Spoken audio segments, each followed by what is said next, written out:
পুলিশের চোখ এড়িয়ে অবৈধভাবে চলছিল ভেজাল হলুদের কারবার। গোপন সূত্রে খবর পেয়ে শামশেরগঞ্জ থানার নতুন ডাকবাংলা নূর মোহাম্মদ কলেজ সংলগ্ন জাতীয় সড়কের পাশের এলাকা থেকে বিপুল পরিমাণ ভেজাল হলুদ গুঁড়ো, মশলা, লঙ্কা গুঁড়ো বাজেয়াপ্ত করল শামশেরগঞ্জ থানার পুলিশ।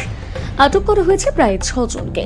যদিও পলাতক হলুদ ফ্যাক্টরির মালিক শামীম শেখ মঙ্গলবার রাতে শামশেরগঞ্জ থানার আইসি সুব্রত ঘোষের নেতৃত্বে ভেজাল হলুদ মিলের হানা দেয় পুলিশ।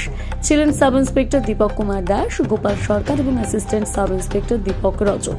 চলছে অবৈধ হলুদ বাজেয়াপ্ত করার কাজ। পুলিশ সূত্রে খবর, দীর্ঘদিন ধরে শামীম শেখ নামে ওই ব্যক্তি তার নিজস্ব হলুদের ব্যবসার আড়ালে অবৈধভাবে কারবার চালাচ্ছিল। পুলিশের চোখ এড়িয়ে এভাবে ভেজাল হলুদের খবর পেয়ে মঙ্গলবার রাতে হঠাৎ হানা দেন শামশেরগঞ্জ থানার পুলিশ। বাজেয়াপ্ত করা হয় বিপুল পরিমাণ অবৈধ হলুদ, লঙ্কা গুঁড়ো সহ আরো নানান সামগ্রী। পুরো বিষয়টি খতিয়ে দেখা হচ্ছে পুলিশের পক্ষ থেকে।